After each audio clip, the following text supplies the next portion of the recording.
Friends of the podcast, welcome back to another installment of the Avarice podcast. Allow myself to introduce myself.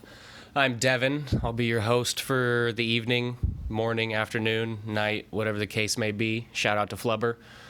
Today's podcast, we're going to be watching A Nightmare on Elm Street, the original from '84, and I'll be doing commentary along with the film. You'll be able to slightly hear it in the background if you are not able to watch along, or you can enjoy it strictly in podcast form if that's what you choose to do, if you see fit.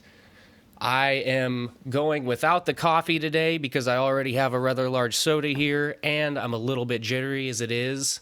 Palms are sweaty, knees weak, arms are heavy, vomit on my sweater already. It's mom's spaghetti. I'm nervous. I always get a little bit jittery before I start these. I put undue pressure on myself. Anyhow, if you are going to watch along, I will give you a couple of minutes starting now. Start your stopwatch, 120 seconds, down to probably 1:02 now. Go ahead and get yourself ready. I'm going to take a couple of pulls off the old bong here. Hopefully it doesn't affect me too much because I haven't smoked yet today.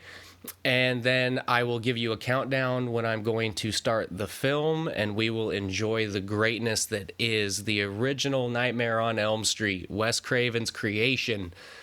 A lot of hidden gems in there. John Saxon, a young Johnny Depp, Heather Langenkamp, perhaps one of the best final girls of all time. Sneaky good. So go ahead, get yourself situated. You might hear some percolating in the background, and then I will return for the countdown.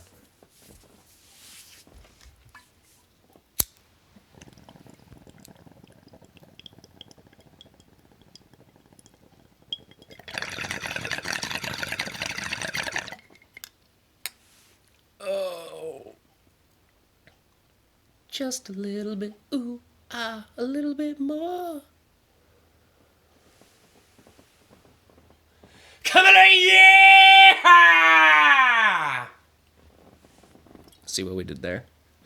Hopefully that wasn't too loud. I yelled at the ceiling.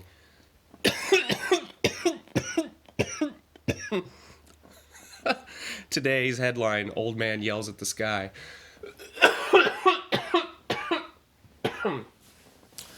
This movie has a surprisingly high rank on IMDb and Rotten Tomatoes, etc. I'm surprised. Not because it's not good, but because it's so much older than all those platforms that a lot of the people who are reviewing it are going to be doing so retrospectively, and it might not have the same impact that it had on people at the time. And they don't have the same emotional attachment to it that people at the time had.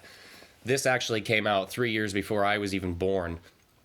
It's not one of the slasher franchises that I've had an extensive relationship with, so to speak.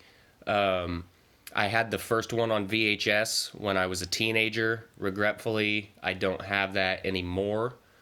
I did away with my physical media collection, and there was some truly vintage gem VHSs that I probably should have held on to just to have somewhat of an ironic collection at this point.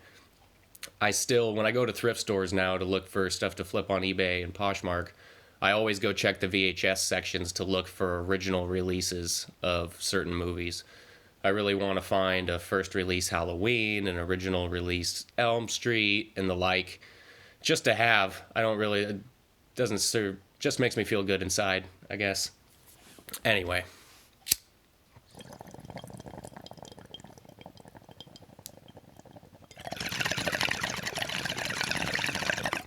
This is the dawning of the age of Aquarius, the age of Aquarius. Oh. There's a man going around taking names.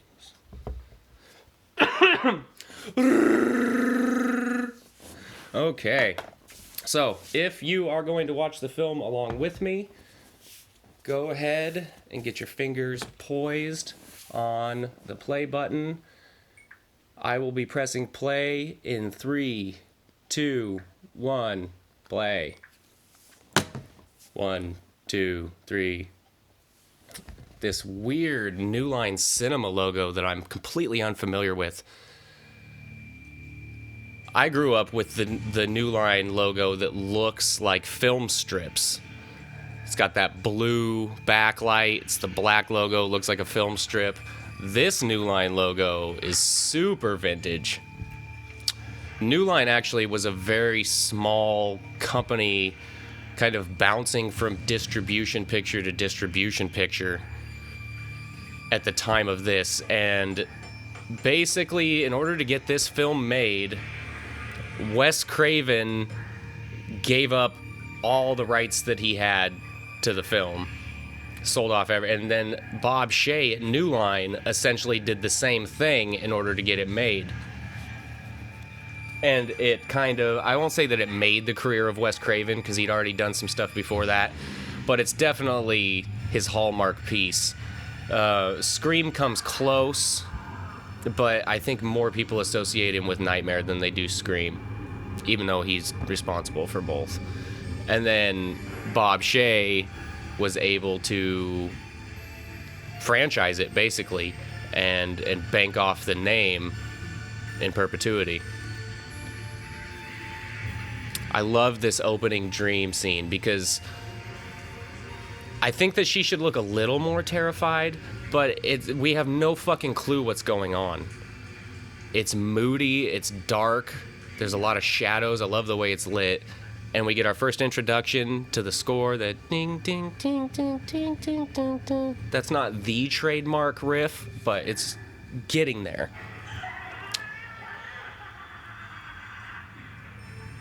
And it's just so surreal. And in my opinion, horror movies are most effective when they have the audience asking themselves questions.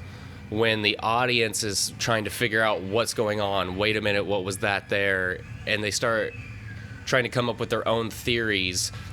That's when you have them the most engaged. So you don't necessarily have to come out and explicitly explain yourself and what's going on at the beginning. You can just put them in a situation that is eerie and kind of let their mind go to work. See how Freddy just walks in the shadow there? You can barely even see it. I imagine on VHS it was really hard to tell. But he was down there in the boiler room, just barely strolling across.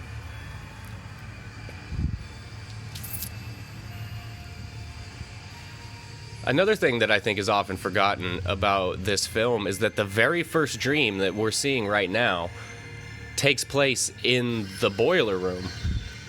Because a lot of the nightmares in this film, to their credit, take place in a very realistic environment, an environment that is familiar to the person having the nightmare, and then it starts to take some surreal turns. There's just something a little bit off about it, and then Freddy kind of works his magic. But this very first dream takes place completely in the boiler room. Because that's some of the problem that I have with the later sequels, is how extravagant the dream sequences got, and the person would like be transported to this Neverland Ranch style, like neon lights and carnival rides, and it never really seemed authentic to what nightmares and dreams actually are. There's always a foundation of realism to nightmares, and then there's something. There's a flavor added in that makes it scary. But it's not this completely fabricated environment with the sole purpose of being a nightmare or terrifying you, if that makes sense.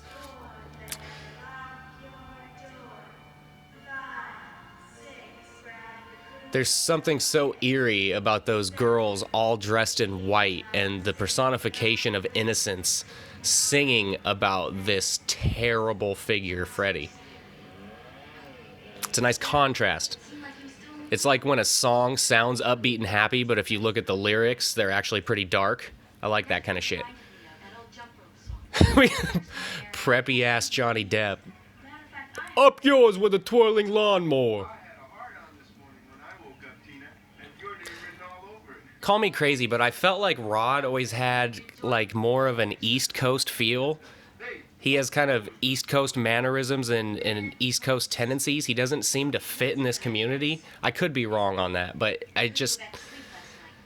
he doesn't mesh with this group quite the way that everybody else does. But that also serves the story, I suppose, because Rod is kind of the bad boy outlaw-esque character, and so it's easier for the parents, etc., to believe that he killed Tina when it happens.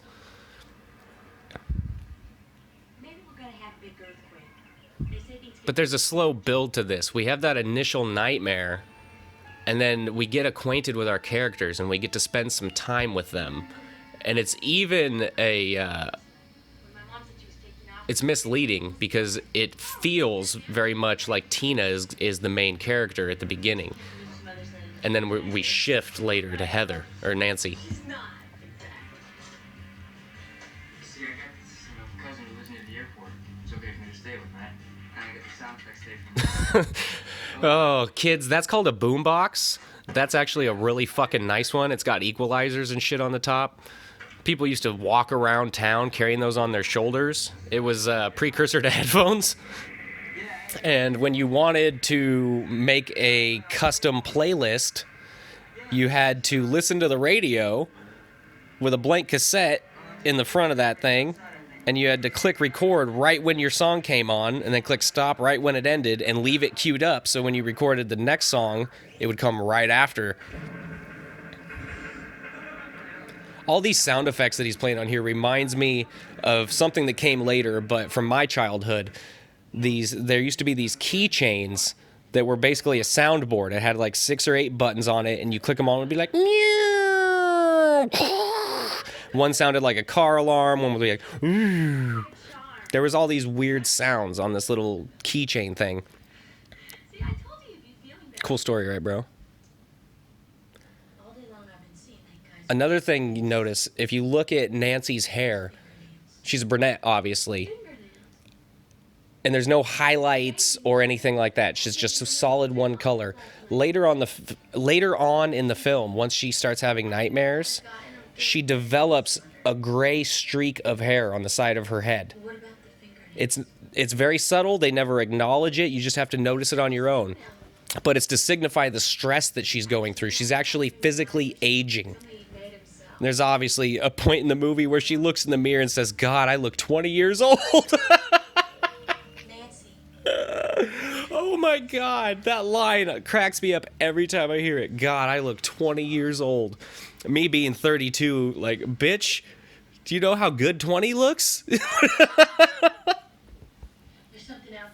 I think she's supposed to be 15 in this movie. That always seemed weird to me. Like, why isn't she just like 17 or 18? They don't seem like 15-year-olds.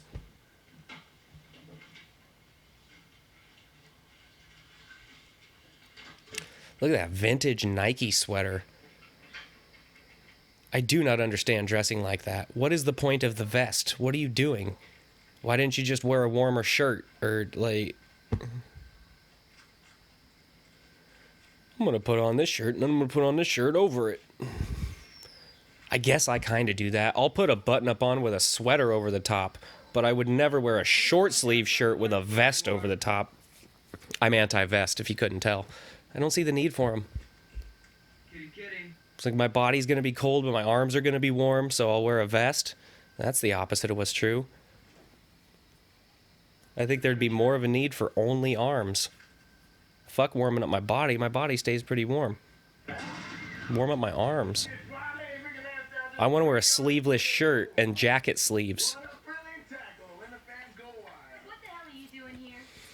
There's a subtle hint there that Rod is having the same nightmares. We haven't been told that yet.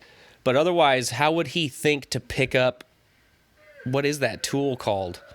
I don't even know what that thing's called. It's not a hoe. It's for breaking up the soil. Anyhow, he picks it up and scratches it on the shed to make that noise. It also makes it more eerie because it coincides with her nightmare and Freddy.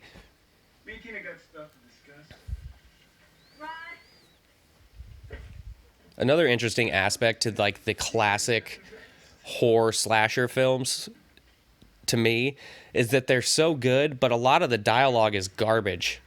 Like a lot of the interactions between the characters and the things that are said are just totally throwaway. But the overall through line and the general essence of the film carries the day somehow still. Like when Tina wakes up from that first nightmare, her mom says to her, "Better cut your fingernails or stop that kind of dreaming." That's such a terrible line. Like it's just so like, oh, I gotta put something here. We'll write that. But you forget those kind of imperfections and flaws because the movie overall is so good. Yet when you watch a bad horror film, the acting and the writing is one of the first things that gets torn apart. It's just a weird dichotomy. Or duality. Whatever.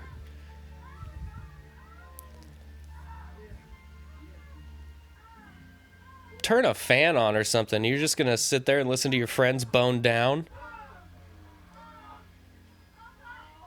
And how long did they take to get after it? You guys went inside, turned off all the lights, laid down for a while, started trying to fall asleep, and then they started banging?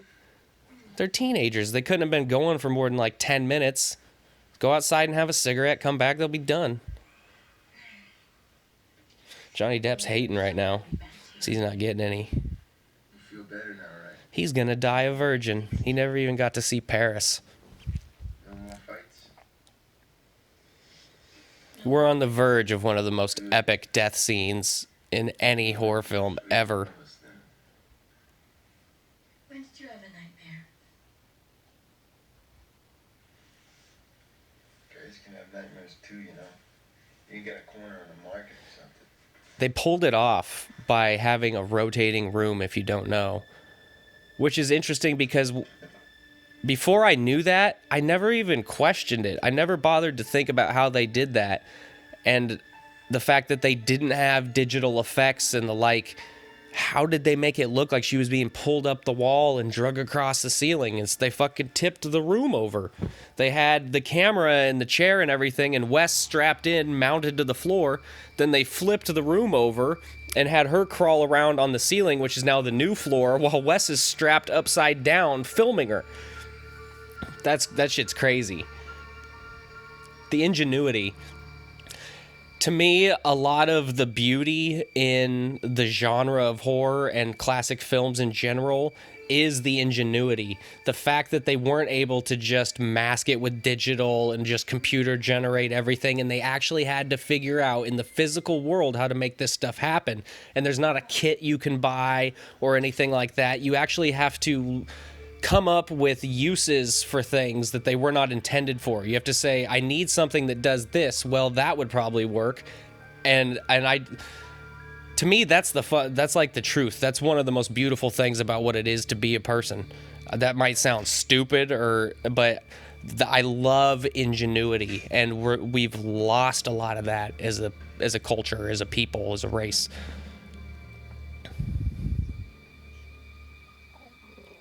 The idea that there wasn't always a perfect thing for you to use for this, and you have to creatively come up with it. How do we make this look like it's that? I love that shit. This right here, practical effects, my God. Freddy coming out of the wall or ceiling, is it the wall? But his face pushing through, the way, like, I have trouble believing that it's not digital when I see it, because it's so well done. It's so seamless that it feels like something that was done digitally, but the best way that digital could be done. Of course, I'm probably an asshole. I'm watching some remastered version and they did do that digitally. Like the fucking digital monsters they added into the original Star Wars trilogy. I didn't even realize that they'd done it. I put on A New Hope. You know, it's all in HD and it's pretty and everything. And they get to, God damn it, what's the name of the town? The town where Luke and Obi-Wan go to meet Han. They get to that place, and there's digital dinosaur straight out of Jurassic Park 1 looking shit walking around with him. It totally ruins the aesthetic. Oh, God.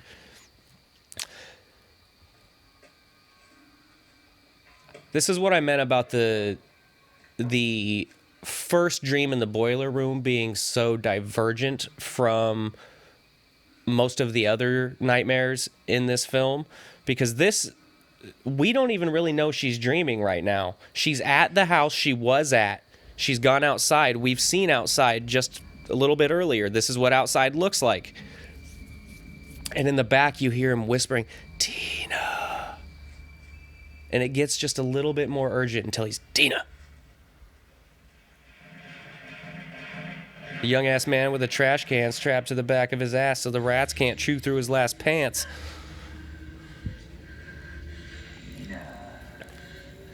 And this scene, of course, looks hokey, but is believable because it's in the context of a dream. His huge baggy sleeves and the marionette arms.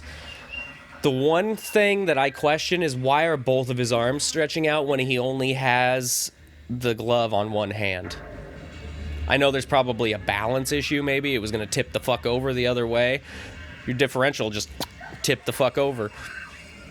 But I didn't understand why his left arm was extended out to the other side when there was no no reason for him to do that.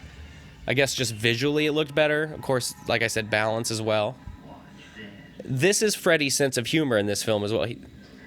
He cuts off his own fingers and has a shit-eating grin on his face. Watch this. Cuts off his fingers and just grins at her like a cat that just brought a mouse inside. That's the level of his humor in this. It's not, welcome to prime time, bitch. And I'm not saying that there's anything wrong with that in a vacuum, but when it's supposed to be the same character, that's where they went wrong with Freddy. Now, Welcome to Prime Time, Bitch is okay.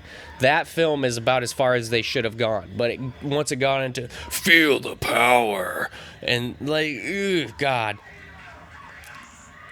Woo, that slash. I just watched Guns Akimbo a day or two ago. And it's a problem that I have with a lot of movies. The digital blood, the digital wounds, and the digital blood looks so bad. It cannot compare to something that is actually physically there. I can tell that it doesn't exist.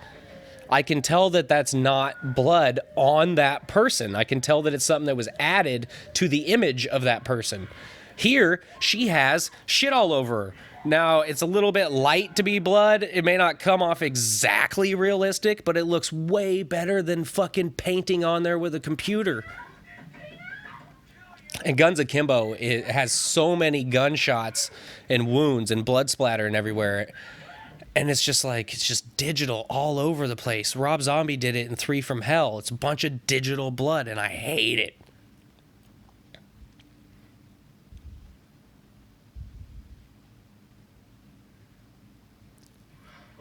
See, we've switched now. Our perceived final girl just died. And now we're on, from Nancy's perspective. She's walked in. She thinks that Rod had something to do with it because she didn't see it actually take place. And we're going that direction.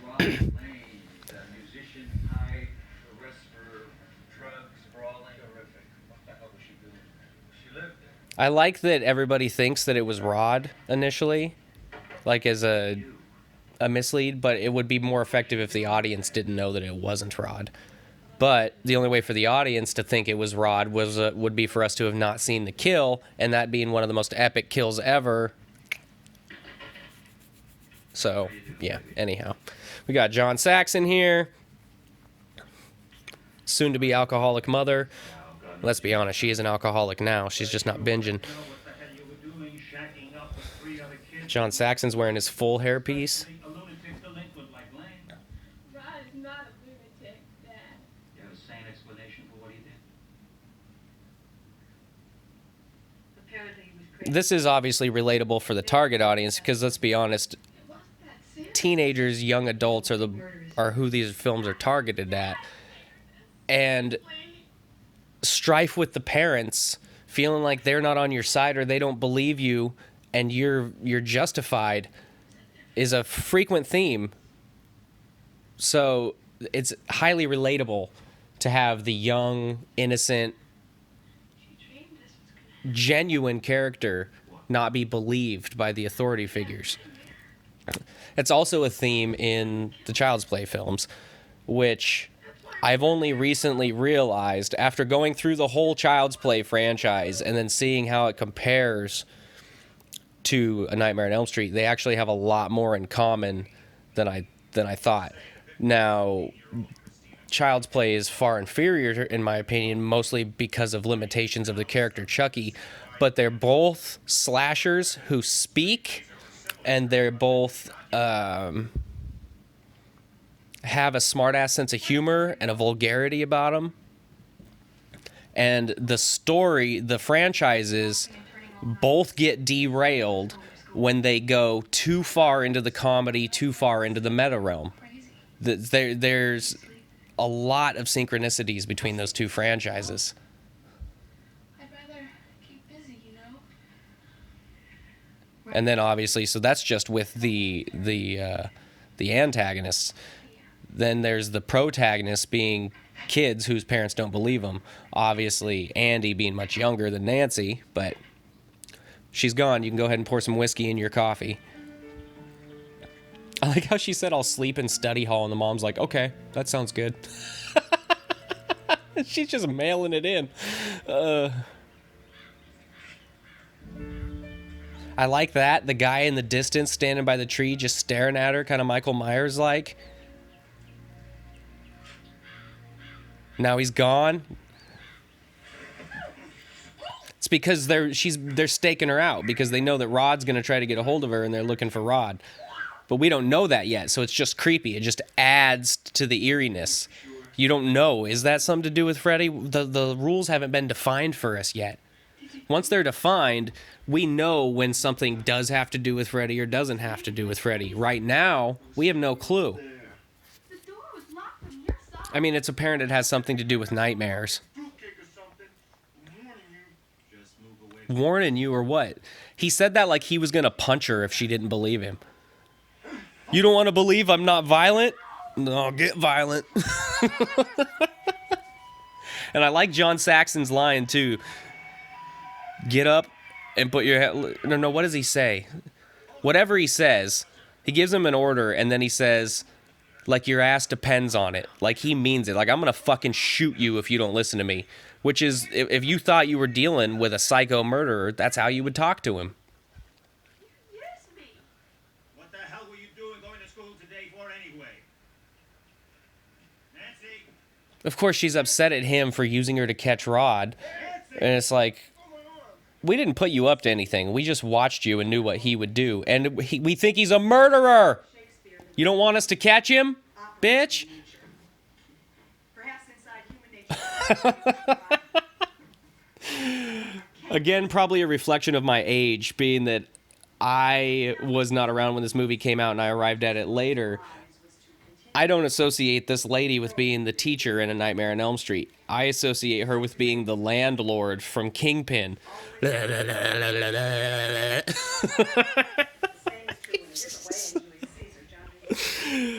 I think about vomiting when I look at her. And not because of her as a person, but because of how disgusting that character was. Look at this fucking guy's hair. Most high and palmy state of Rome, How long do you think he spends blow drying and hairspraying that? the grave stood tenantless, and the sheets of dead did squeak and She's even got Nancy Thompson written as stars on the pages of that book. blood, disaster. That's such a nice little extra touch that makes it feel authentic. It makes the environment feel lived in. See, again, here, we don't even realize she's asleep yet. I mean, we should. We kind of get the trend. But it's the same environment she was already in. And there's just this little twist that makes it scary.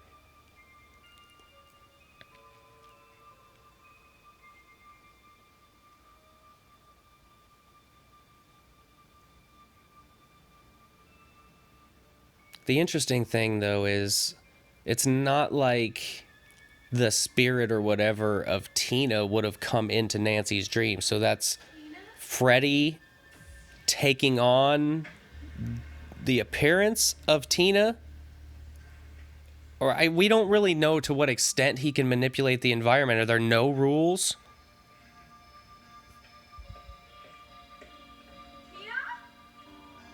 I suppose that would be the case because it's a nightmare, right? Why would there be rules? But it has to feel somewhat cohesive. It has to feel like it makes sense somewhat, or you're going to lose the audience. Now there's leaves in the hallway. See that little twist. She's indoors, but there's leaves blowing around like it's autumn outside.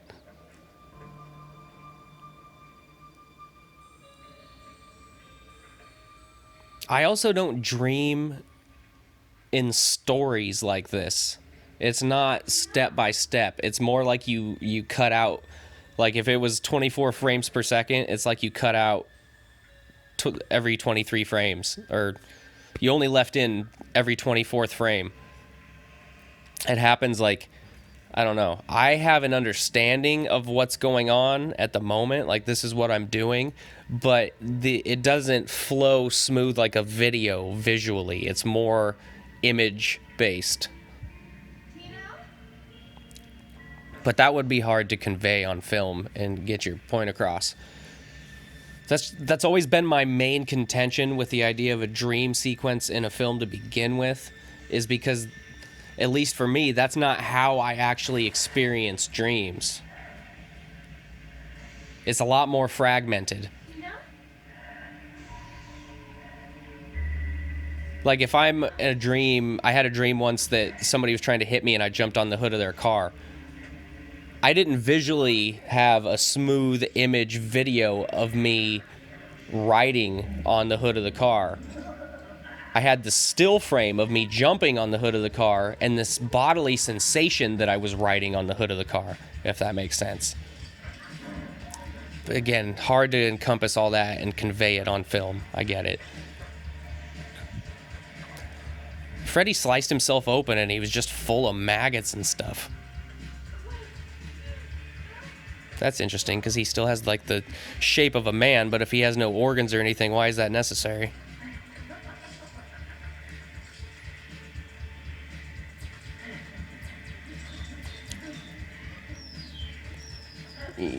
That scratching noise, it's just puts you on edge. It's gets you in the pit of your stomach. You just can't take it. Just fucking stop. He likes to torment. I love how she wakes herself up here. She burns herself.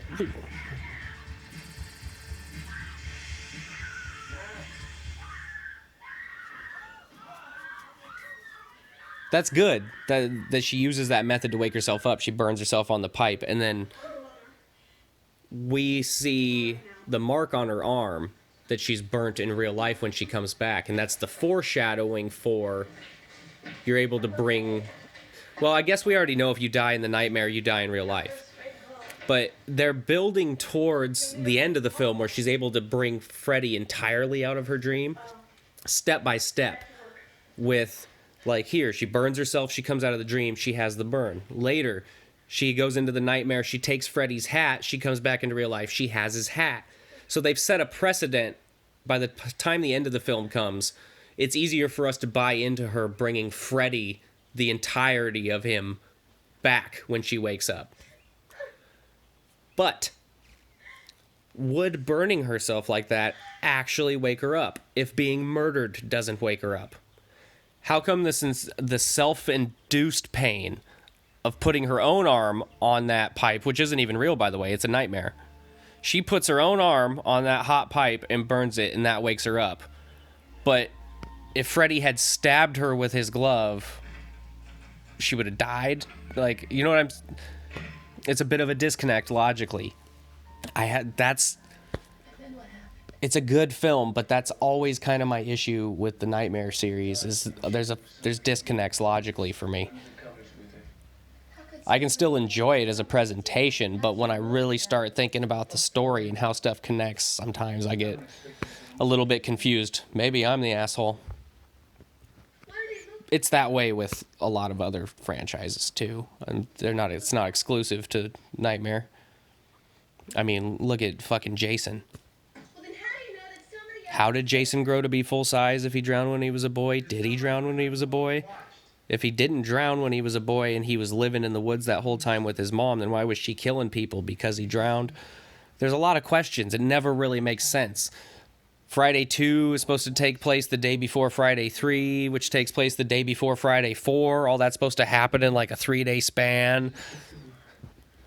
There's some suspension of disbelief.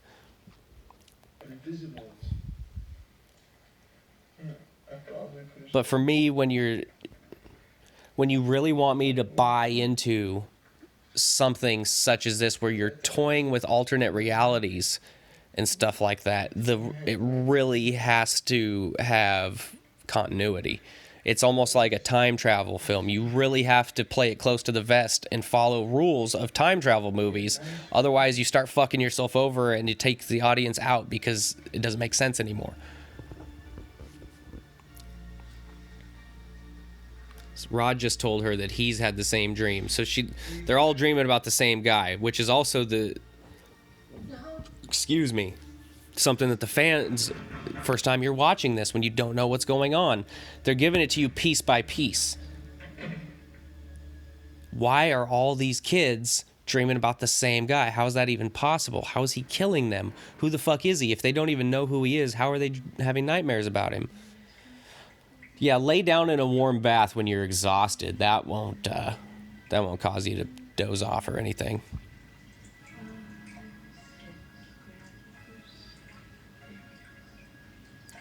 So they built a huge tank, basically. This looks like a normal bathtub, but it's much, much deeper. And there's a production guy laying underneath her, in between her legs, and he's putting his hand up there like that. It makes for an effective visual. It's definitely creepy. But it's funny how a lot of the things that come off as terrifying in horror films, when you think about the steps they had to go through to accomplish it in real life, it's actually funny. It happens all the time. I've heated up some warm milk for you, honey. Warm milk? I'll give you a warm glass to shut the hell up. No, you will go to sleep or I will put you to sleep. Those fucking inflatable bath pillows. I haven't seen one of those in like 20 years. Do people still use those? I feel like that's something that my grandma had. My one grandma, not the other grandma. You know which one I'm talking about. Yeah, the one with the thing. So she had the bath pillows. Yeah, that one. Isn't that fucking wild?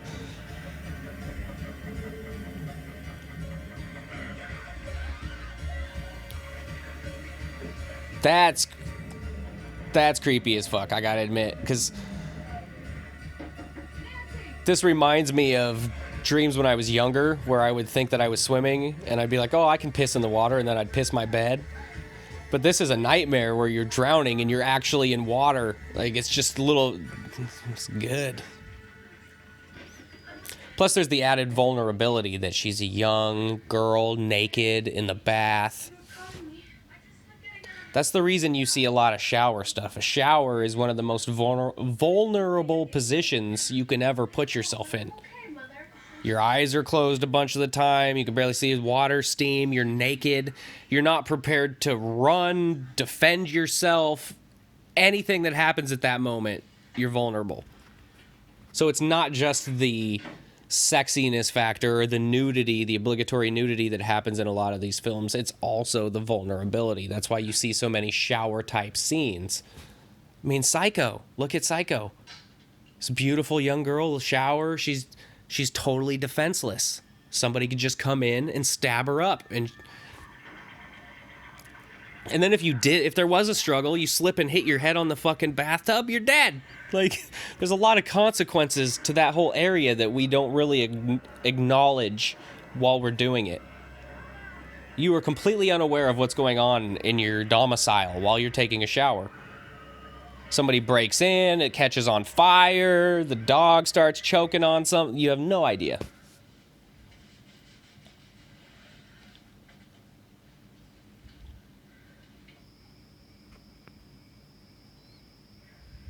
There's also a slow progression of the mom into severe alcoholism. I know I mentioned her being an alcoholic before, but it graduates to the extent that she's laying on the couch drinking a bottle. Locked, locked, locked. Look at that beautiful blue door. Original Nightmare, blue door. I believe that house is not too far from the Tommy Doyle house that was in the original Halloween. Pasadena. That phone, that TV. Yeah, I guess I did. People today don't know how well they have it when it comes to technology. I used to play video games on a 13-inch fucking TV in my bedroom. English class. Like, I will say, it was easier to see the entirety of the screen, though. 20 years old.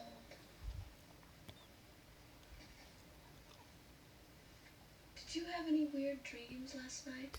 No, I don't dream. Dreaming's for pussies. I take acid with Hunter S. Thompson. What's going to happen? My mom's gonna pluck my unibrow. Do you believe in the boogeyman? No. The boogeyman. That's interesting. The boogeyman. Kind of crazy. Because the boogeyman is Michael Myers. I get that it's a general concept that everybody's aware of, and they don't necessarily Look for some think of Michael Myers as the personification of the boogeyman. But in that film, that's what he is. sort of a guard, okay? Okay? Okay. Michael's also done and buried by the time this comes out. A lot. I mean, burnt and I won't never found his body. Because this is 84. Halloween 2 was in 81, and they were done with Michael Myers. They weren't planning on doing any more of that. So this is 3 years after what everybody at that point perceived to be the final Michael Myers film. So you needed a new boogeyman, I guess.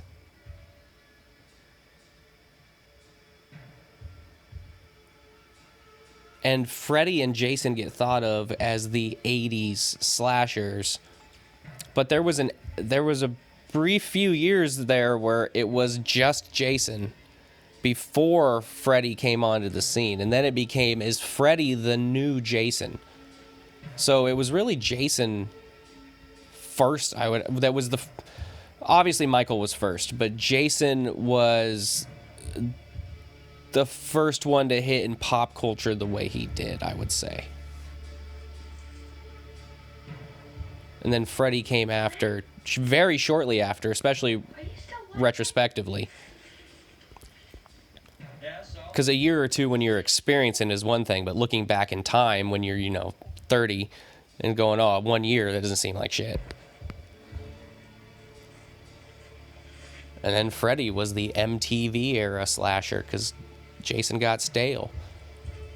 And Michael tried to get in there a little bit at the end, but it was kind of too little too late until H2O, and that's what made Michael the kingpin slasher. People have their love-hate relationship with that film, but that's what did it.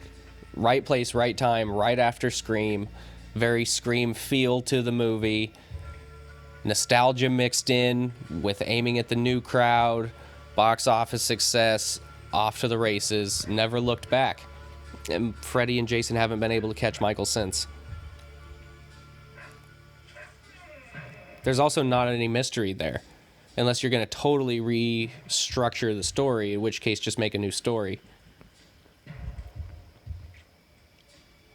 The option of rebooting, soft rebooting, whatever you want to, going back and making a sequel to this or something, it's different when it's not a character that has a bunch of mystery involved with it. It's like the 2018 Halloween, when they wipe all the other sequels off the board, they're wiping the familial connection off the board, and they're creating entirely different directions they can go now because they're not confined or restrained by that. Now, they ended up proceeding almost exactly the same way, but that's another story. This isn't meant to be a Halloween. See, she fell asleep and she dreamed that she walked to the jail instead of just being at the jail.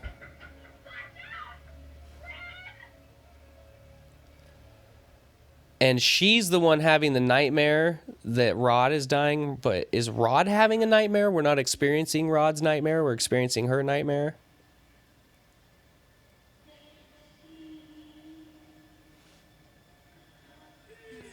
Oh, there's a centipede coming out of her fucking mouth. All those snakes. The snakes. Snakes, that reminds me. I was watching Indiana Jones the other day. The first one. And when they fall down into all those snakes, there's like 2 live snakes and the rest of them are rubber. It just made me chuckle. I mean, if you just look at it as like an image, it's effective, but with the motion added in, it becomes very obvious how many of those snakes are fake.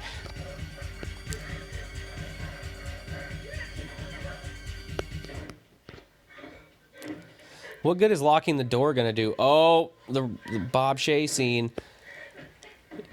I heard that Wes didn't like this scene, but Bob Shea pushed for it, and I really like this scene. Because that's the kind of thing that would happen.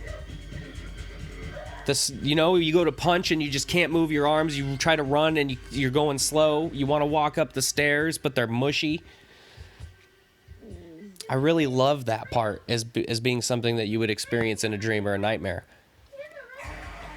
Also, right then when he tore Tina's face off, that mask, and he was going, "Save me, Nancy, save me," from Freddy. In this film, he is the only one who refers to himself as Freddy. Everybody else calls him Fred Krueger. He calls himself Freddy.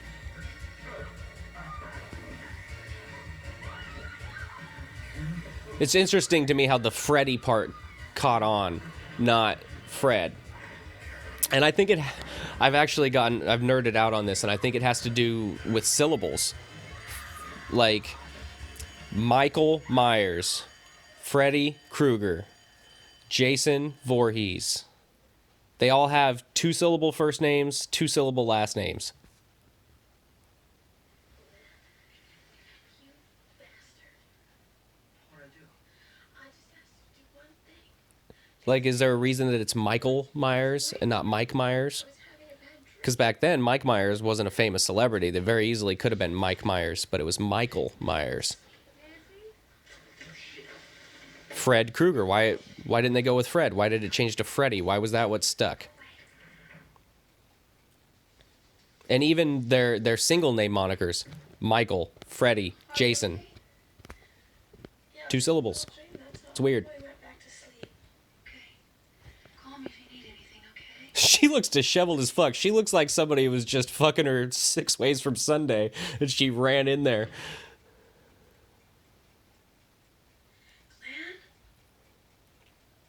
I also like the element that the kids are afraid to go to sleep. You mind telling me what's going on? Come on. Because sleep is something that everybody needs. And the concept of being so terrified that you don't want to sleep, that you're afraid to go to sleep, is very effective because everybody can relate to that. And I'm a person who spent many of my days, what's the word I'm looking for? Underslept? Seriously sleep deprived? That's what I'm looking for. Because of some of the, work decisions and stuff that I've made in the past, working graveyards and family events, all that shit. I've had many, many days where I was operating on very little sleep. Especially ones that my daughter's mixed up in. So I'm very familiar with that level of exhaustion and what it really feels like and what a struggle it is just to keep your eyes open. You almost have to keep yourself busy because as soon as you sit down, those micro naps. So the idea that you would be that tired and afraid to sleep, like in my position, I wasn't afraid to go to sleep. I couldn't fucking wait to go to sleep. Nothing sounded better in the world than going to sleep. All right. So to be that tired and sleeping being the worst sounding thing in the world, that would be such a struggle.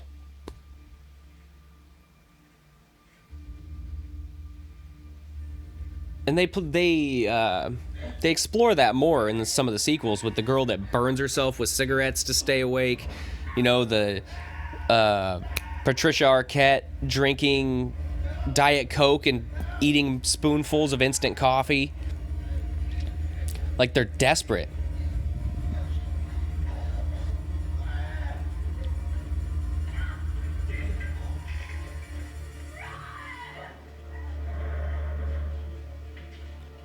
Aw, Freddy made it look like a suicide. It's a weird strategic move to make it look like Rod killed himself, because he didn't really attempt to make it look like anybody else killed themselves. Did he want it to look like Rod killed Tina, or was that just a happy accident? Bob Ross style. Oh, look at this. We killed this girl here, and oh, we've got a witness. It's a happy accident. We'll turn that into a tree. We'll hang it. I should have said something besides tree, and then the hanging it joke would have worked better. Fuck! What a piece of shit. Now we're at Rod's funeral. We're going to the funeral for the Rod. It's time to put that Rod to bed. Rod's dad looks like, oh, what the fuck's his name? Daryl from The Walking Dead. That would have been a lot funnier if I hadn't tripped over the... Yeah, you get the idea.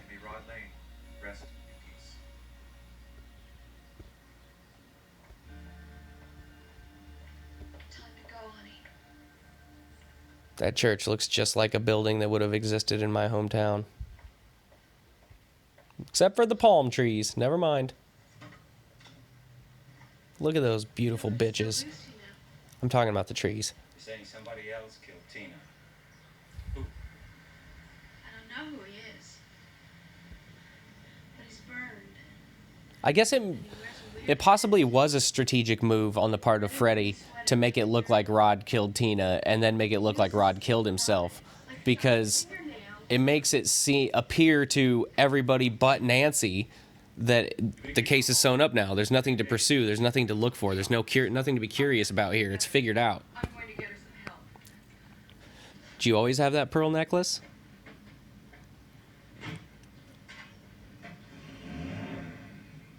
I understand the dad's perspective too. That's the adversarial relationship between the kids and the parents that is heavily relatable to... Actually, both parties can relate to it, but the kids identify with it because they feel like they're the victims in the scenario. But once you get older and you are an adult and you have kids, you can kind of understand at least some of the perspectives that the parents pose, because would you believe your kid? It sounds fucking ridiculous. You would take her here to the loony bin to be analyzed. You check her in. Like, she thinks her dreams are killing her friends. It's Charles Fleischer, voice of Roger Rabbit, in a weird kind of small role here. He's great in Zodiac. He was on an episode of Loveline back in the day. Adam Carolla put out an open call out to anybody, any comedian, to come in and be on air and try to be funnier. He's basically talking shit about comedians, saying that they couldn't be funnier off the cuff and live without being rehearsed than Adam is. And Charles Fleischer answered the bell and came in, and he did a Billy Bob Thornton Sling Blade impression, which was very topical at the time. It was like 96. That was so on point, and he commented on a call that they got in the Sling Blade voice. It was one of the funniest fucking things that I've ever heard on that show. I wish that there was a way I could direct you to it. I don't know if it exists anywhere. Back when they were releasing the classic Love Lines on Podcast One, I had downloaded it, and that's how I heard it. Mysteries. Incredible body hocus pocus. The truth is, we still don't know what they are or where they come from. The interesting thing about dreams, do I preface too many statements by saying the interesting thing? I'm trying to say and but and well and yeah less, but it's not really helpful if I just say a different phrase repetitively. It's got a poster in the background of a giant cat riding on a San Francisco trolley. The fuck? It's a Rice-A-Roni commercial for cats.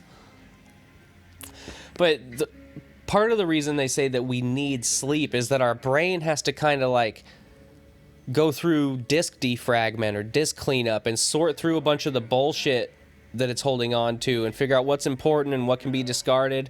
And it's possible that the dreams might be a function of that or a side effect. We don't really know. But Mine's 5 or 6. She's about Very rarely do you have a dream or a nightmare that isn't pertaining to something that you've already thought about or known about, seen.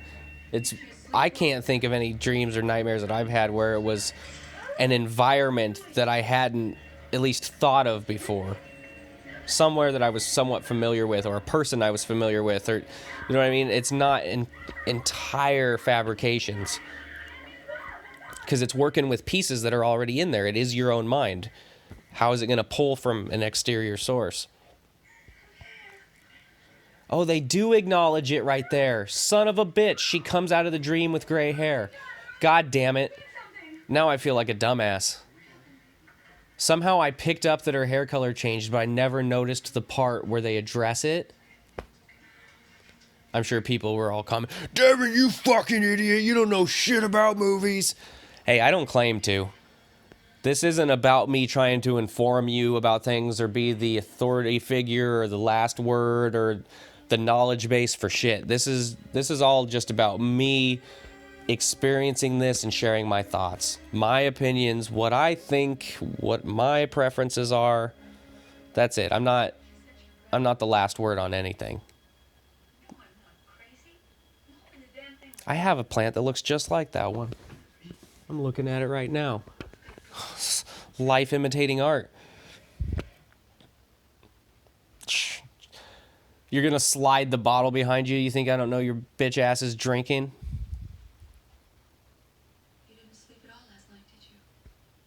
Neither did you. You're going to pass out as soon as I leave for school. I'll go even crazier? I don't think you're crazy. And stop drinking that damn coffee. They should have made it feel like Nancy was struggling a little bit more with the staying awake aspect. It is not that easy to stay awake for more than a day. Like, you hit a wall at like 30 hours that is hard to overcome. And then even if you do overcome it, you're going to hit the same wall again, even harder at like 40 hours. And it gets exponentially harder as you go to the point where you just start hitting a wall every fucking minute and you just barely pick yourself up. That's just not reality, Nancy. It's real, Mama. So they show glimpses, you know, with the drinking of the coffee and stuff. But that wouldn't suffice. That's a short Band-Aid. That's a temporary thing. Do you know who that is, Mother? Because if you do, you better tell me, because he's after me now.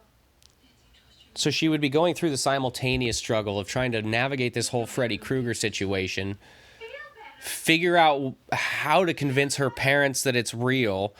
The whole being murdered aspect would be one avenue, and then the staying awake aspect is an entirely other avenue that would be just as difficult.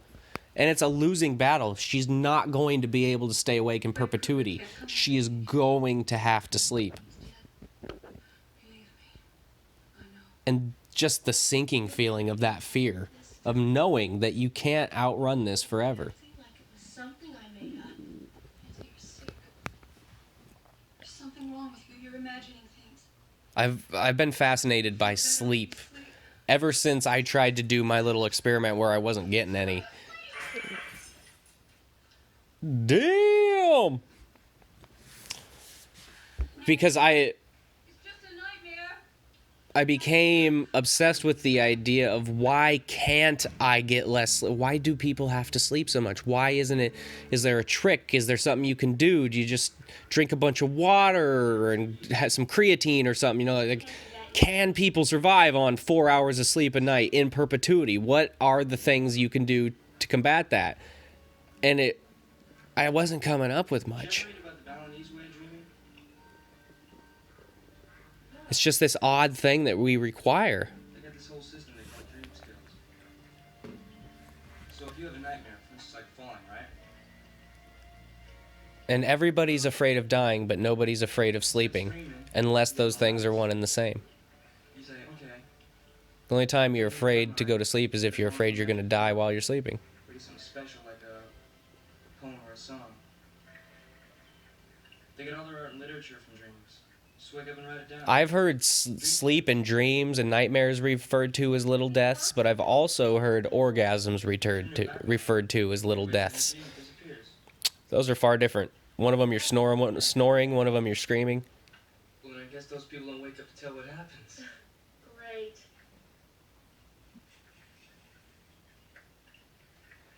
Booby traps and improvised anti-personality. They worked that book in because What are you reading that for? Wes Craven is big into booby traps, and most everything that he has used in a movie for a gag or a booby trap has come from a book similar to that. So why not have Nancy read one of those books? Is that a Pinto wagon back there? Look at that ugly monstrosity.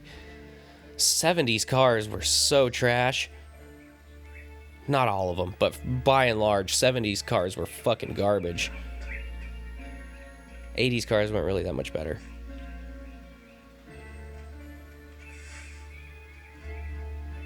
See, this is two sides of a coin here. These bars on the windows.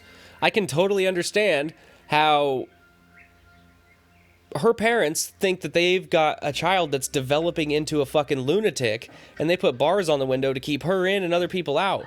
But from her perspective, this is the worst thing that could happen. She's now locked in, trapped with herself, and eventually her sleep. Security. Security? Security from what? Nothing. I'm still pissed at myself for not realizing that when she wakes up from the sleep study, her hair's gray.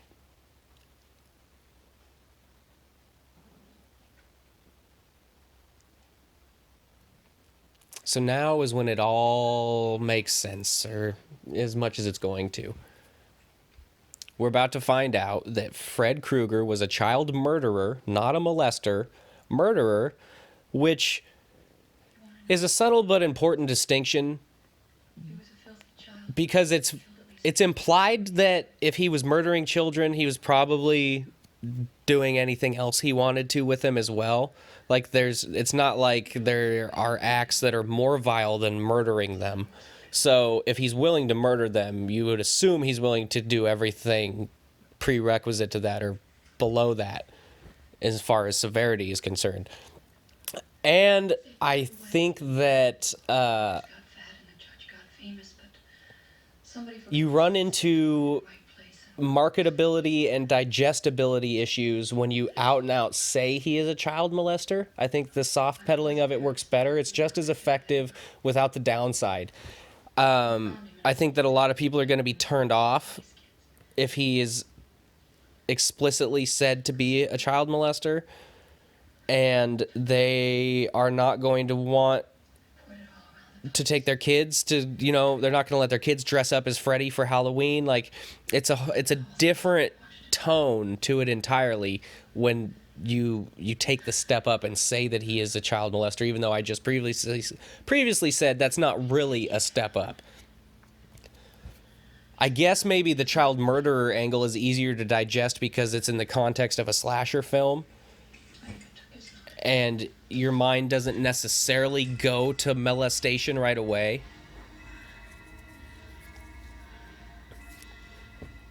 I guess what I'm saying is adding that he was a child molester wouldn't up the ante as far as the story is concerned at all, and it would have a heavy downside. There's no point in mentioning it. You're not going to gain anything from it, and you're probably going to lose a lot. Hello? So, he was a child murderer. Got off on a tangent there. And the parents in the town basically formed a militia or a lynch mob and tracked him down and burned him. And I almost said burned him to death. I guess that works. Burned him alive. And so now the theory is that he's coming back in the dreams of those parents' children as a way to get revenge, which is kind of a roundabout, I guess. If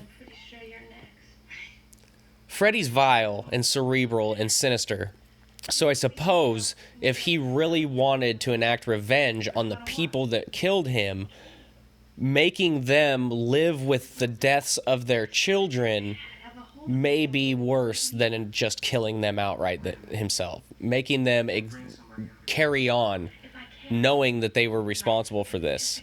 Yeah, well, I can say. But they wouldn't have known, that's the thing. If Nancy wasn't so stubborn and didn't fight back so much and didn't try to figure out what's going on, would it ever have been communicated to the parents that it was Freddie that was doing this? Probably not. Yeah. We both come out, you whack the fucker, and we got him. Are you crazy? Hit him with what? You're the jock. Oh, I think it's hilarious when they cast people that are not at all jock or athletic looking in movies to be jocks. I just find that so funny.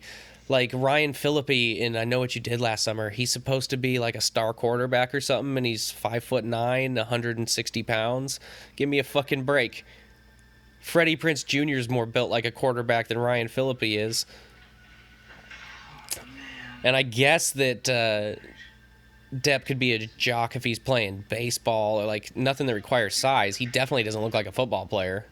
He's so spindly. I resemble that remark, but I know my role. I know my lane. I'm not... I played soccer and I box. That's stuff that you do... Well, soccer, there's big guys and small guys, but the size doesn't come into it as much. And boxing and stuff like that, you do against people that are the same size as you. Lan, honey? And then like baseball, there's really no physical contact whatsoever, so as long as you can perform the duties of a baseball player, size doesn't come into it that much. How can you listen to It's got a small strike zone. records at the same time? Well, I wasn't listening to the tube. I just watching. See, the ADHD was already starting then. It wasn't enough for him to listen to music or watch television. He's doing both at the same time. I had that. I won't say fascinated, but one of my favorite things to do was to listen to music while I played video games, because I got sick of listening to the same shit, the same songs in the background, the same commentary by the video game analysts. You get tired of hearing that same shit over and over again, so I would just dead that, mute it, and put on my tunes. The nightmare's over. Please. Okay.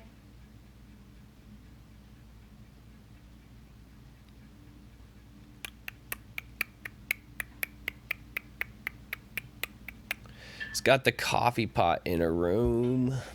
No, well, yeah. Not the part that actually does the business, and she's just got the receptacle. She can't brew any coffee in her room. Or can she? Does she have a coffee pot hidden in her room?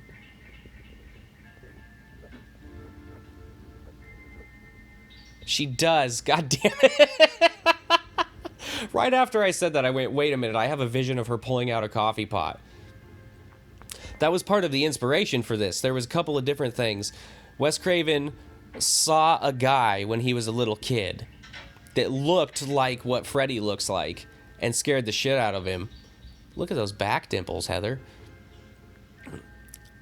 So that's where the personification came from, the visual aspect of Freddy.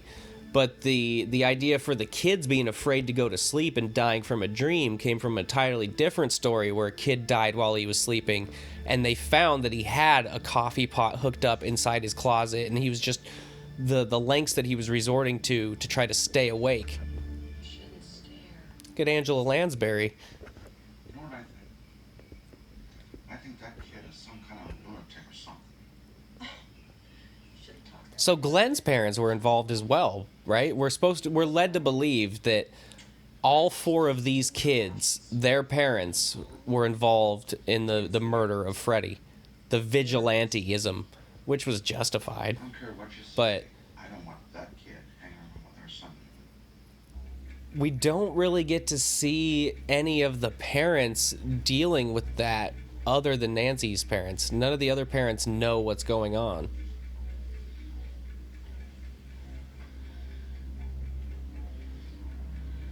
You have to stop siding with the parents once she brings up the Fred Krueger thing, though, because she's stating stuff that the parents know to be factual. They just don't. They're in denial. They don't want to acknowledge that she's digging up some dirt from the past that's true. Wow, Mom, you're hiding bottles of liquor in the linen closet now? Who's she hiding it from? Because, I mean, it's kind of half-assed hiding. It's not like the kid doesn't know she's drunk all the time, and there's nobody else around. She's divorced. Yet she feels the need. It's almost compulsory. Hello? I wonder if that's part of the enjoyment of drinking for her, is that it has to feel like it's sneaky. What's this about, Nancy? I'll admit that it was a little bit more romantic of an experience to smoke weed back before it was legal and everywhere and everybody was doing it. There was this little hint of danger to it, this little taboo-ness, this little, I'm not supposed to be doing this, and that kind of upped the excitement, I feel like. I was also younger, less jaded, tolerance was lower, etc. I'm your boyfriend now, Nancy. I'm not to that part yet. Sorry, I was just...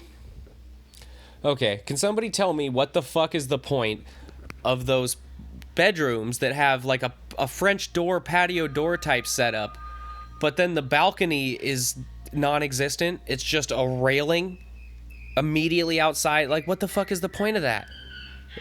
You can't go out there. How is it different than having a big window? Oh, brilliant. What if Ben tries to call? Okay, so is she asleep right now? Because she calls Glenn's house and hears the scratching. Glenn's the one who's asleep. She's not asleep. How is she having these interactions with Freddy and the dream world and her world are coexisting? Am I wrong here?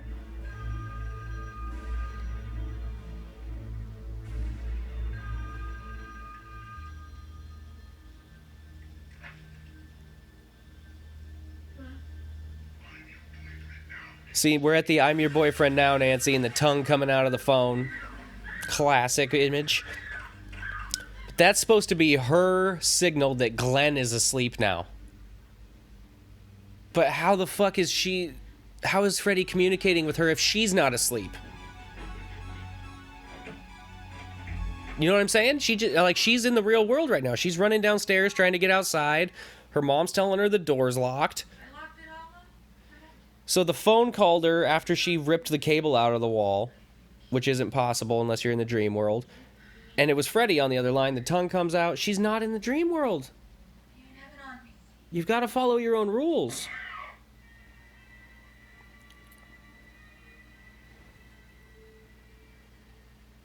See, Glenn's in the dream world, and we don't get to see his struggle with that at all. This is just what's happening in the real life. In the real life. I guess we kind of do. Yeah, we see him gets... Never mind, I was wrong about that. But it's not an extended... like it was with the girls. There's not a chase involved or anything. He just swoops him up. Is she, like, telepathically connected? How does she know that this is happening? And then this, again, was filmed with the rotating room, so it's upside down, and they dumped the blood, the water, whatever it was, out, and it landed on the ceiling from the floor. So you can see the current. It's swaying to one side. This is right before it tips. See it going to the side? It's because the whole room rolled over because they didn't account for the weight of the water sloshing around, and it caused the whole thing to just go into a fucking tailspin and just spin around, dumping blood, fake blood out of an open window and everything. So at the end of the scene there, when you see it looks like everything is run over to one side of the ceiling, that's because that's really the floor and the room is tipping over.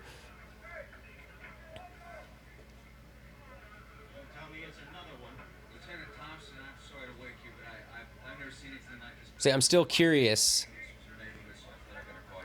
Was she asleep there? What was that? What was that?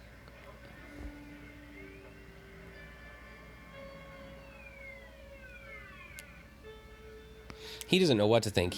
Part of him thinks she's crazy, but now he's starting to think that this is a little bit too many coincidences for one afternoon.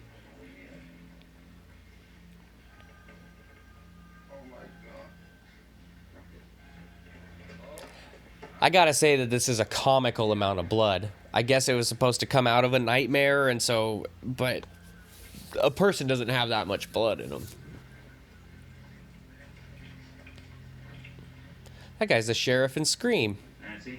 Son of a bitch. Hi, Daddy. I know what happened. You can see a similar style between this and Scream as far as the Wes Craven thing goes. He's got the blonde girl that you start off thinking is going to be your final girl. She gets killed off. We pivot over to a brunette girl that's now our new final girl. Similar characters. Johnny Depp and Skeet Ulrich look a lot alike. They could be brothers. Just tell me who did it. I'll go get him, baby. See, again, this would be hard for him to stomach. He's convinced that he murdered Fred Krueger. She's saying, Fred Krueger's killing us in our dreams. I'm going to take him out and I need you to kill him or arrest him. And he's like, okay, so I'm going to arrest a dream monster that I already killed in real life years ago? Sure thing, sweetheart. For me to fall asleep and find him. Honey, look, honey, we just put that. Get yourself some sleep. That's what I've been telling you all along. But she'll be here to catch him? Lieutenant, they're waiting for you upstairs. Yeah, sure. Okay, there, sweetheart. But it's all building up to the final, I guess it's not the final nightmare because she pulls him into the real world, but that whole elaborate chase scene that's very well done. Go outside and watch my daughter's house. If you see anything funny, call me. And what I thought would have been an effective ending until they extended it farther and all the other movies kind of rendered that movie obsolete, or that ending obsolete, ineffective.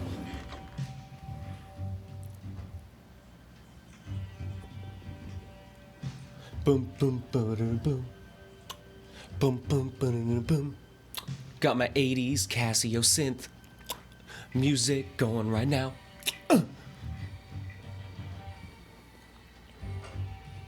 We discovered new sounds, and even though they weren't good sounds, we were obsessed with them anyway. It's like rap today. That mealy mouth bullshit that they're spitting out fucking sucks. It doesn't even rhyme. It doesn't go along with the melody, but it's different, so the kids eat it up.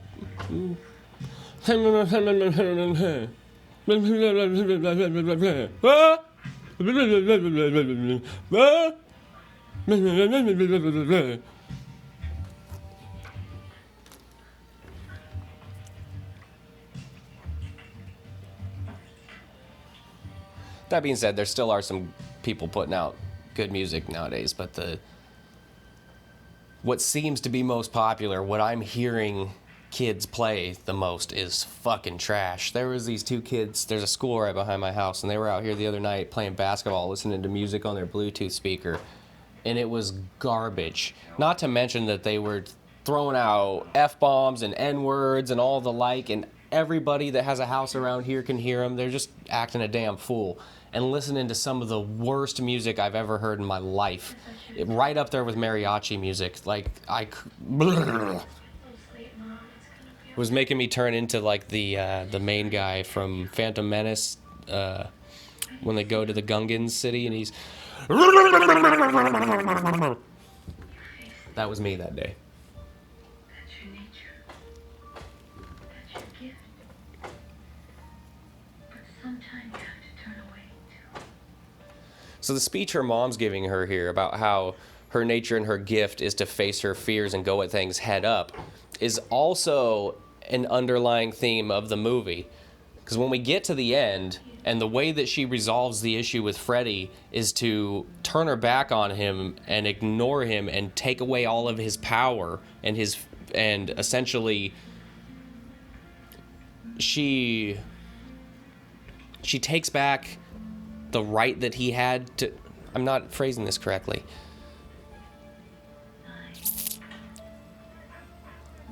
She basically takes away his power by not granting him the right to scare her. She just decides.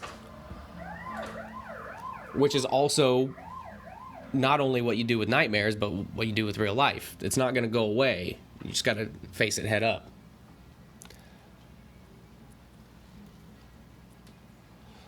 I had a much better way of expressing that in my head, and it just came out clunky as a motherfucker. And I apologize for that. It should happen sometimes.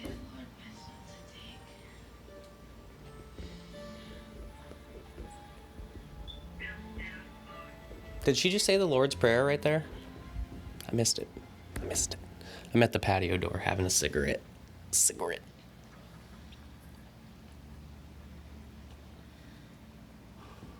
Y'all gonna go stop by the Five and Dime, give me some cigarettes? I'm almost out of cigarettes.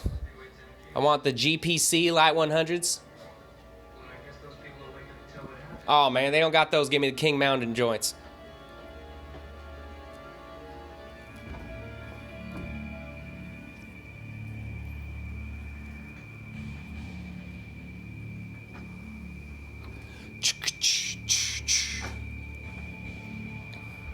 This score has a very 80s feel to it, but I still dig it. It's unique. It's trademark.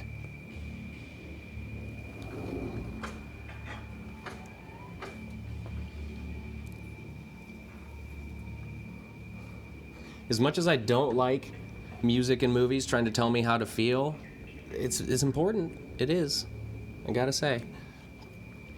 Very good movies and very good scores go hand in hand often. That's not to say you can't have one without the other, but Halloween, Friday the 13th, Nightmare on Elm Street, all have distinct classic scores to accompany them. Kind of trademark soundbite sound effects. Even the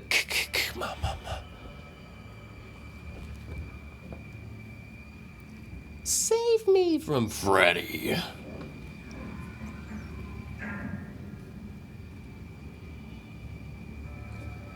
Nancy, did you bring the hydrosylator with you into your dream?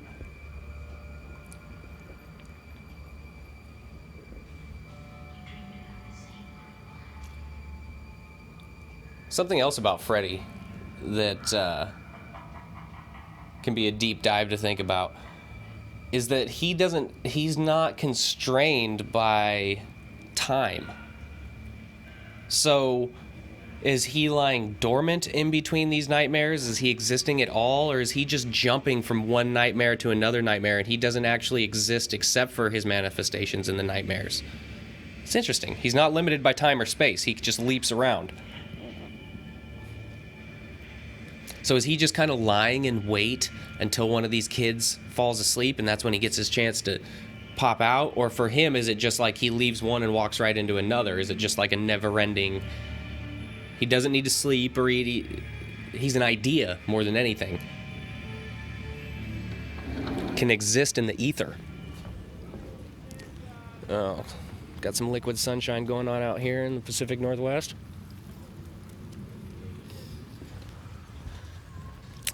Winter didn't come this year. We've only had like a few days where it got below freezing at night. No snow. It basically just felt like an early spring. Now we're at March showers, which continue into April and a little bit into May, and some in June, July, August, September. You know, it's like year-round here. We basically live in an aquarium. I'm 32 years old. I've lived in the Portland metro area since I was 14, and I can officially say that I'm tired of the rain. After 18 years,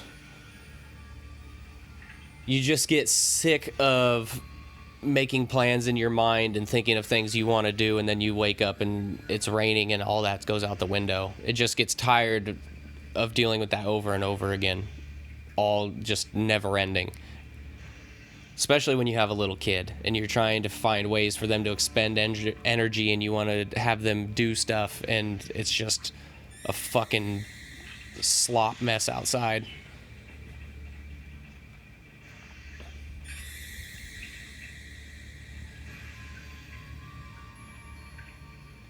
I maybe even have a little bit of an added abhorrence for it just because of all my years spent delivering newspapers, where it was... you had to do so much more work to accomplish the same task if it was raining, because you had to go through extra efforts to keep those newspapers dry. And being that we live in a place that rains, 2/3 of the year, you were contending with that often, and it gets to be the rain's an adversary. I'm no Luke Bryan over here, where rain is a good thing. Rain makes corn, corn makes whiskey, whiskey makes my baby play with my little dickie. Somebody else writes my songs, then I sing 'em while they hit the bong. My wife's horse matches her thong. Her cowboy boots are short but long. Our dog Ted. I don't know. I don't hate country music all in all, but sometimes it is fun to make fun of. The problem with country music is that the lyrics are no more ridiculous than rap songs, but you can understand them easier. So it's better. They say them slower. They have the drawl. It's much easier to make fun of them.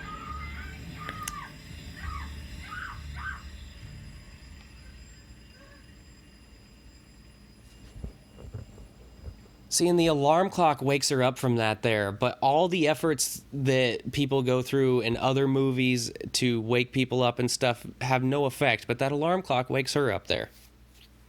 It's a little bit convenient. The lighting in this is great for the night shots.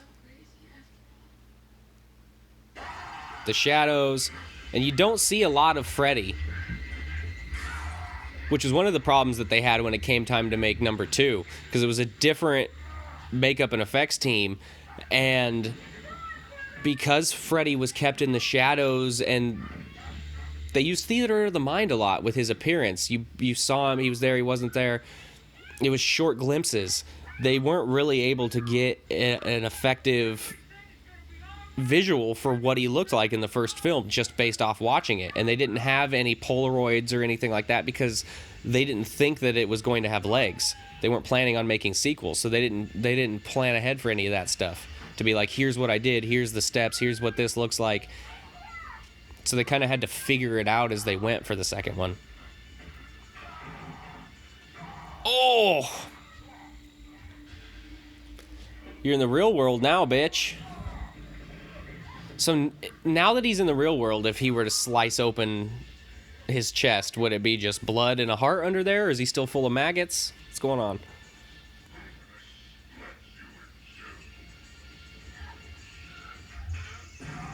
He's got that sheen to him, that burn victim kind of oily look. And again, they keep him in shadow a lot, which is better. So what if he looks really scary and gruesome? The little bits and pieces of that I can figure out and stitch together and connect with my own ideas for myself is more effective than just seeing it with all the light shine on it.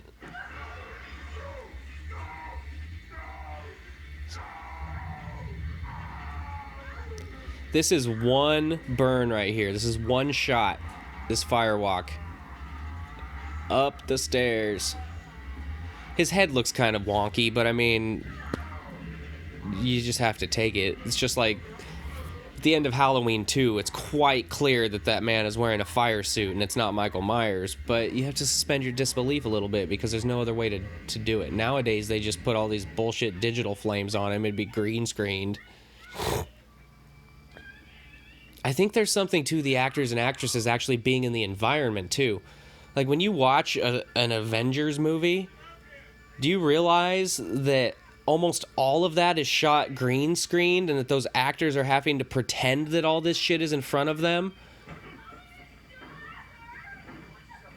It's got to make it a lot harder to pull off.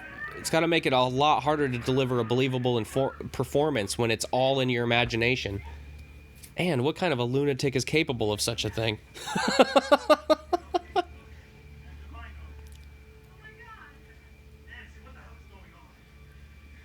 Okay, so she set him on fire. She thought he was done. Now he goes walking through the house. I love the flaming footprints.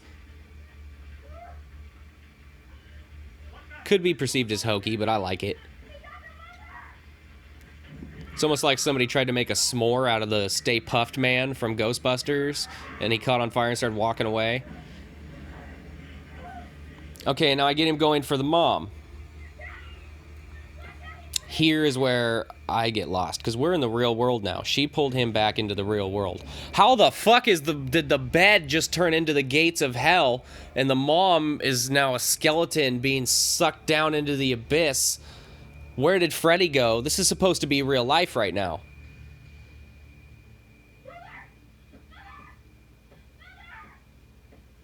Because if it was her nightmare, then how would her dad be participating in it as his real life self? So how did that sensational shit just take place if we're not in the dream world? That's what I was kind of hitting at earlier. There's just things for me that when I try to actually parse out what happened here, does this make sense? It doesn't quite line up. Be there in a minute.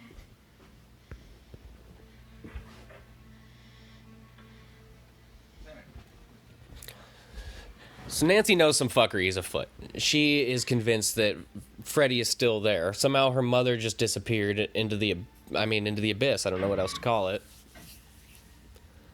The door just shut and locked on its own. Again, we're not in the dream world.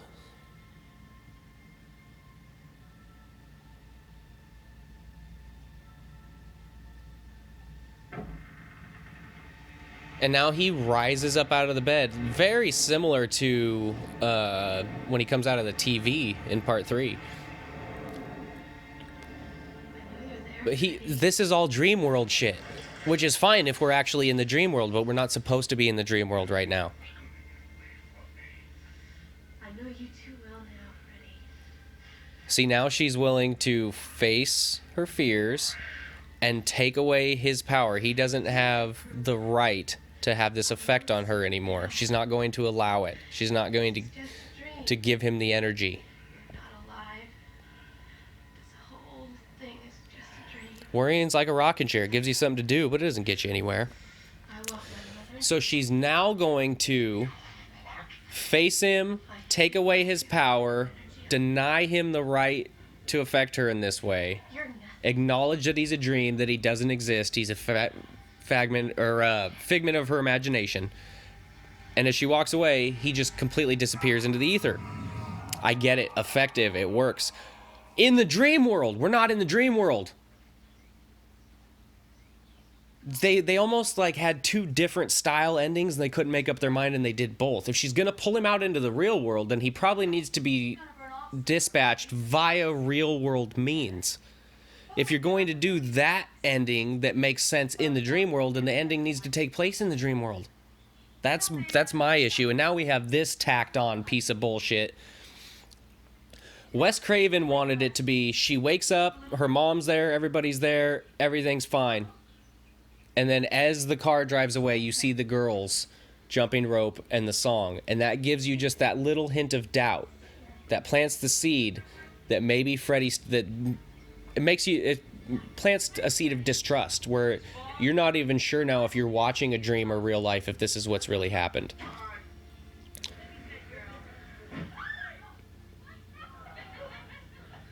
But it would have to be a dream because Freddy's there. And then also, if she acknowledges that Freddy's just a dream and that takes away his power and he disappears, but he still comes back, then it didn't work. But if it did work, then it would be effective in all of the other sequels as well. And now we have this hokey ass, the mom gets sucked into the...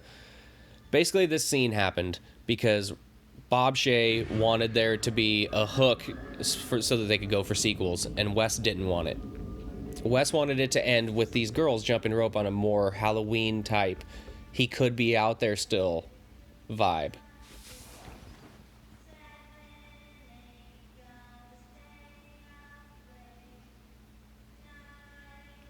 But the ending there, yeah. So I guess the pre-ending, because the actual ending is what we just got, where the top comes up and it's Freddy's sweater and the mom gets sucked through the door, and it's... I don't know. It really makes it confusing on what did happen and what didn't happen throughout the course of the film, in my opinion. And it's really cheeseball.